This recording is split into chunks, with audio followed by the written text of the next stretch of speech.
What's happening, guys? Welcome back to the channel. Hope everybody's doing well. So we're in the Subi, we're in the Hulk right here, and I have another unboxing and install video for you from one of my sponsors, GoGoCarbon. This one is their trim piece, their carbon fiber trim piece for the steering wheel.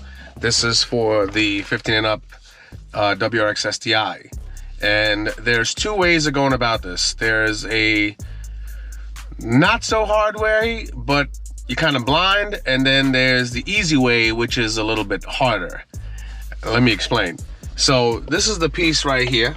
Look at this beautiful piece, and you see, got it primed from Amazon. This is from their Amazon store.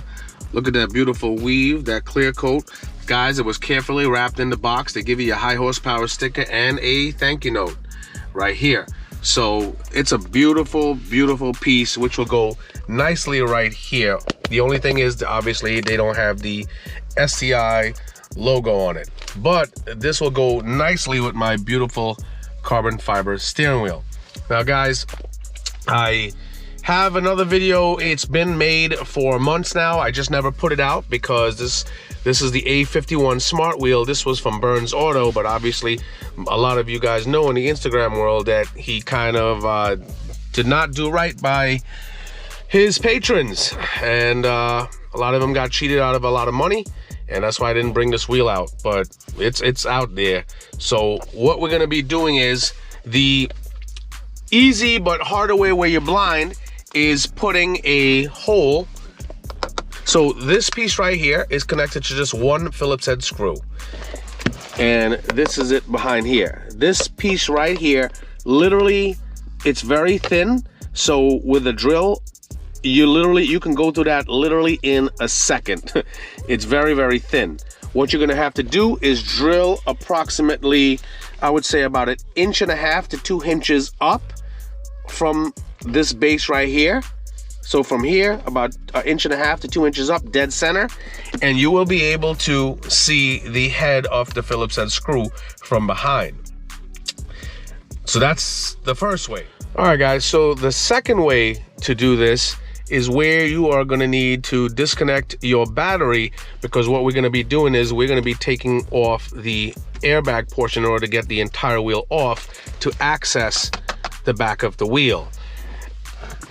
Now, it's pretty straightforward. Disconnect the battery.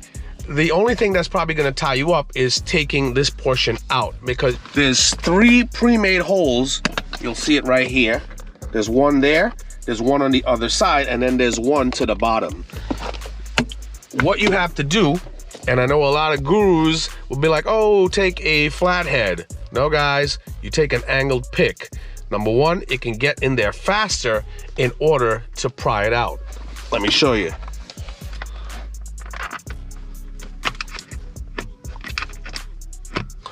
That's one. So ready, loosen. The first time I ever had to do this, guys, I literally took at least 30 minutes on just one side. I literally just got that off in a couple of seconds. You get? All right, guys, so once both side portions are loose, you take whatever tool, the flathead or a Phillips head, you push it in the pre-made hole to the bottom, and you push the pin. You just push straight up, and you're gonna feel, boom. See that snap? That's how fast it is. Now you'll see what I'm trying to tell you right here. See these yellow clips right here? You can take your angled pick, go in here, and you just pry this yellow clip up on both, and that will allow you to pull both of these connections out. Now, I want to show you what I was trying to explain earlier. These are the clips on the bone of the steering wheel right here, here, and there's one to the bottom there. Now, what you're doing, the reason why you take an angled tool is this. When you put the pick in the hole in the side, it's angled where, look, it goes right to, see how it's pushing that? That's what you have to do. If you take a screwdriver, which is straight, like all these gurus try to tell you out there, you will spend a long time trying to push that clip. And the reason why you're pushing that clip, by you pushing the clip, see this hole right here? It releases this portion right here. So that's what we're trying to do. We were releasing these pins, 1, 2, 3, in order to free up this entire centerpiece or the airbag. And now guys, what you're gonna need is, once you disconnect and pull these out, you have to pull this piece out right here. There's a little pin that you have to squeeze right here. See it right here? That little pin you have to squeeze, and you'll be able to pull this out like so. Once you squeeze it, pull it out like so. Okay, once you pull this out, then this entire piece will be free. You could put it on the side. Then you're gonna need a 17mm socket. And guys, you're definitely gonna need a torque wrench for later, because you have to retorque this to 29 foot-pounds. Okay, this right here, guys, just in case you want to know, this is called your clock spring. Your clock spring enables you to make an electrical connection to the wheel while turning it. Like, because you just can't have wires running from one side of the back side of the wheel to the front and turning your wheel. You'll rip the wires out. So the clock spring, that's the device that has these ports where you can connect all these harnesses, and it maintains that homeostasis where you could turn your wheel and still have an electrical connection. So now, once you get all of this stuff and you put this stuff to the side, you take your 17mm, you loosen the wheel. Now you don't take the nut all the way out. You loosen it all the way to the end, because what you're gonna be doing is you're gonna have to hold the wheel and slightly wiggle and pull. And you don't want that wheel hitting you in the face if you take the nut all the way out. So the nut is literally acting as a barrier so you don't break your face open. You get what I'm saying?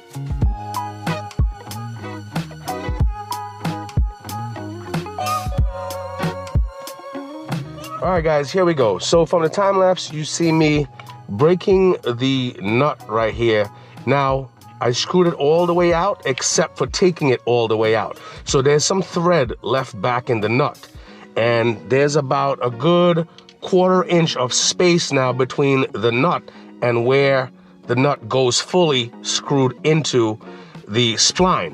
So now what I have to do is I'm gonna have to hold the wheel firmly and slightly put it like this. It's gonna be some considerable force.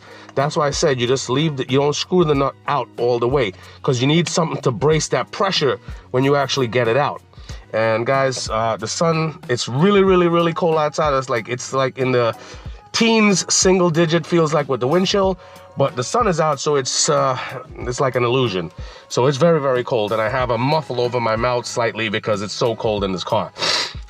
So now, what I have to do first is, remember I discussed about the clock spring earlier, and there's this little harness right here.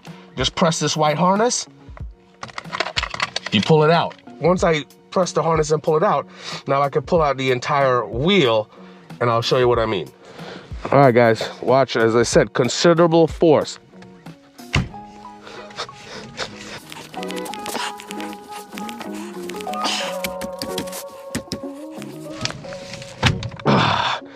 That's what I'm trying to tell you. Considerable force. Now, once you break the wheel loose, you screw off the nut, and I want to show you something.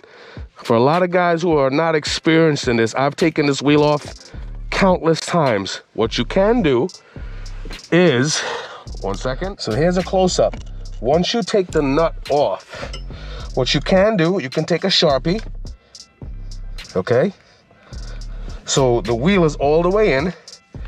You could take a Sharpie and you can mark. You can mark right here and the threads. Put a nice line right there in case you need to know where to put your wheel back into, because it goes into grooves. You get what I'm saying? It goes into grooves, so you need to know where to put your wheel back into. So you can make some marks. You can make a nice mark with a Sharpie. See where I'm pointing with the pick? Nice straight line, if you get what I'm saying, so you don't lose your spot. And that's it. So now, since this wheel is out, I can literally take the whole wheel off. I'll show you. Just move this out, move this. All you're really doing is sliding the airbag connections through, and the entire wheel is out. So now, since the wheel is out, I have to use a different angle. So the back of the steering wheel right here, there's an orange clip right here. You just need like some needle nose pliers. Once you squeeze that, it will loosen up this cruise control connection right here. Once you loosen up the cruise control connection, holding up the back plastic piece, there's a Phillips head screw right here that has to be loosened. And these harness wires, I took a picture of it, I'll put it up right here. These harness wires, you just gotta slide them out of these clips. It's very, very easy. I'll show you, just like so. You push up and slide it out, see? So all the wires are slid out already, and this whole back plastic piece is gonna come out. So that's how you will get to that screw for this. Okay guys, so I loosened up the orange clip and I took off that Phillips head screw. Make sure, don't lose your stuff. Now this entire back plastic piece can come out. Now once that back plastic piece can come out, you don't necessarily need to disconnect the cruise control, but you can. You can just hang it right here. This is the Phillips head screw right here for this lower trim piece. Now this is the hole that I made right here. I could see the Phillips head screw. This is the one downfall though, and I will show you. Once you unscrew this and the steering wheel is still on, you better pray that the screw doesn't fall into the wheel. You get what I'm saying? Otherwise, you're gonna end up taking out you're gonna have to take out the whole wheel to get the screw back, if you get what I'm saying. So look. This is the Phillips head right here. What you would have to do is unscrew it and push on it so it doesn't come out this way. Unscrew it and pull the trim piece from the front in order to get it out. Because if this screw falls like so, if it comes out and falls into the plastic, now you're shit out of luck. So you can do it the first way that I showed you, but just beware. Now the first way is easier, but you just have to be a little careful. That's all. It's not that it can't be done, it can be done. It's actually an easy method, but you're kind of blind, you know what I mean? You just gotta make sure the screw doesn't fall into, because remember, the steering wheel is angled like so. The steering wheel is angled like this. So you don't want the screw falling out like so. Like getting, like vibrating and come out like this. You get what I'm saying? So you just gotta be mindful of that. And that's it. So now, obviously I took the other part off. Now I can put on the carbon trim piece. And now guys, the carbon trim piece has these little bevels right here that goes into these holes for my carbon wheel or the stock wheel. Just make sure you line it up properly. Man, this thing looks great already. Yeah, this looks beautiful. So it's a good thing that the sun is here. Look how beautiful this piece looks already. See my green, see my red, see my black trim. She looks fly. Turn it over. Let's screw this bad boy in.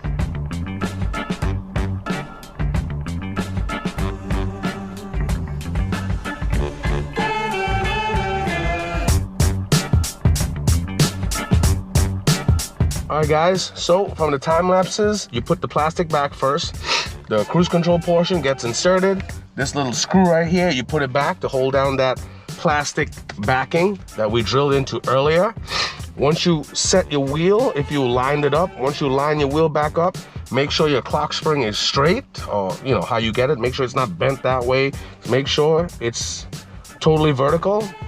Now once you have everything nice and straight, you torque it back down 29 foot-pounds. Obviously guys, you see me with my torque wrench right here, 29 foot-pounds. You connect your harnesses back, and now it's literally time to put the airbag in. And that's really it. Let me do that real quick. All right guys, so obviously the install is complete. Once you reinstall your airbag harness and everything like that, you have to reconnect your battery. Once you reconnect your battery, if you have gauges or even down to a stock vehicle, you're gonna have to obviously go over your time settings and stuff and adjust this to how it was, because everything is about, it went back to factory in the car by resetting the battery for whatever extended amount of time. Okay, now look how beautiful this piece looks, man. It is beautiful. I like it, and it literally matches this portion right here. I love it, man. It looks dope. Looks dope. Got my green, got my red. Yeah, love it. Love it, love it, love it. Guys, definitely check them out. Check out GoGoCarbon on Instagram, at GoGoCarbon. Check them out on Amazon. Guys, definitely like, subscribe, comment. You know what to do. Let me know what you think. As I told you before, you can literally go make a hole 1.5 to 2 inches up on that same plastic piece. Just make sure when you unscrew that Phillips head, make sure the screw doesn't fall into the cover itself. That's the only thing you really have to worry about, and you can actually take this off without taking off the entire steering wheel. But I actually had to go over everything in case somebody ended up in a pickle and ended up dropping the screw. Now they got to take off the wheel, so I wanted to show you guys. All right? Anyway, guys, you know what to do. As I said, like, subscribe, comment. I will talk to y'all soon. Check out GoGoCarbon. Guys, DM them. Use my name, Wicked Whips, for a discount on their site. DM them the information. They get back to you. They have excellent customer service. Be well.